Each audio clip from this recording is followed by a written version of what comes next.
So mukhang may malaking rescue operation na paparating sa Hinebra dahil expected na nga ng karamihan na ang magiging last game ni Riley Grigsby sa Hinebra ay ngayong Friday kontra Meralco Bolts. Isa nga lang ang ibig sabihin niyan, pabalik na si Justin Brownlee. At linawin lang natin mga chong, walang katotohanan na aalisin si Riley Grigsby at kukuha ang Hinebra ng kung sino-sinong import dyan. Ang totoo, si Justin Brownlee pa rin ang magiging import ng Barangay Hinebra. Kaya nga pansamantala lang muna nilang kinuha si Riley Grigsby at ang pinakadahilan niyan ay para may import ang Barangay Hinebra habang iniintay ang recovery ni Brownlee.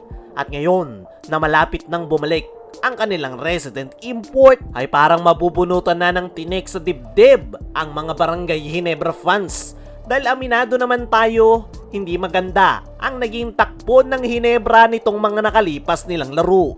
Walang consistency ang kanilang opensa, nagkakapaan ng mga players at lalo na pagdating sa chemistry kasama ni Grigsby. Pero kapag bumalik na si Justin Brownlee para sa Hinebra, posibleng unti-unti nang maayos ang ilan sa mga problema nila. Una, hindi na kailangang mag-adjust na matagal ng Hinebra. Alam na ni Brownlee ang sistema ni Coach Tim Cone at alam niya rin kung ano yung kanyang trabaho o role niya sa kanyang kupunan. Dahil sa 10 taon na paglalaro ni Brownlee sa Hinebra ay kabisado niya na ang lahat. Pangalawa, magkakaroon na ulit ang Hinebra ng legitimate go-to guy. Kapag kailangan ng puntos, si Brownlee na yung kanilang pupuntahan. Kapag kailangan ng clutch basket, alam na rin ng buong team kung kanino ibibigay ang bola. Dahil subok na si Justin Brownlee pagdating sa mga crucial games. At pangatlo, chemistry. Hindi na kailangan ng mahabang adjustment period dahil napakatagal nang nakasama ni Brownlee ang core players ng Hinebra. Halos isang dekada na siyang parte ng Barangay Hinebra bilang kanilang resident import at napakarami ng big moments at championship ang pinagdaanan ng Barangay Hinebra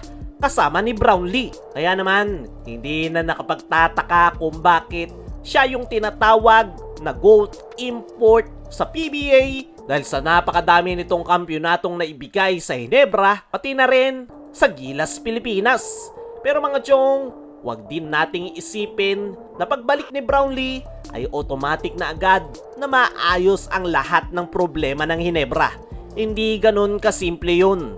Kailangan pa rin nilang ayusin yung kanilang defense, ball movement, consistency at higit sa lahat, kailangan nilang bumalik yung kumpiyansa ng kanilang kupunan. Pero kung may isang bagay na siguradong magiging malaking tulong sa Hinebra, yun ay ang pagbabalik ng kanilang resident import. Nakakalungkot din na last game na ni Riley Grigsby sa Barangay Hinebra. Pero batang-bata pa si Riley Grigsby.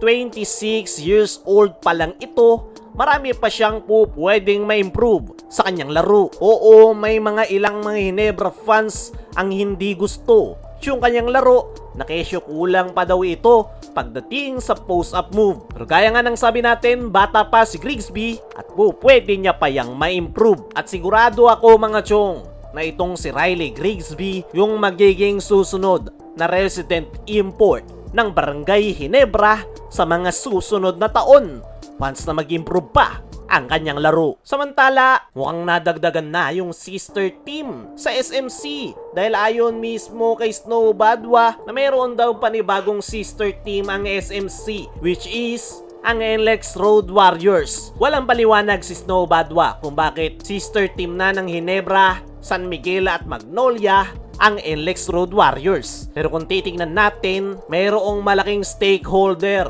ang SMC sa NLEX. Matagal na nga yan, pero isa rin sa possible na dahilan kung bakit parte na ng SMC ang NLEX ay baka nabili na ng SMC ang NLEX. Sa ngayon, hindi natin alam. Pero ano ba yung magiging epekto na parte na ng SMC ang NLEX Road Warriors? Ang sagot ay syempre yung mga trades. Sa ngayon, hindi pa officially na parte ng SMC ang NLEX at pwede nila yang i-take advantage. Kung saan magpapalitan ng mga players at hindi na rin bago yung ganyan sa SMC teams. Nagpapalitan ng players yung magkakapatid, gumagamit lang sila ng isang conduit team. Pero sa ngayon, hindi pa natin sigurado SMC na talaga ang NLEX. Tangi si Snowbad walang ang nagsabi niyan, pero tingnan natin kung ano yung mangyayari. Kaya mga chong, ano ang masasabi nyo? Di umano'y SMC na ang NLEX? Ano rin yung masasabi nyo na pabalik na si Justin Brownlee sa Ginebra? I-comment mo lang dyan sa ibaba.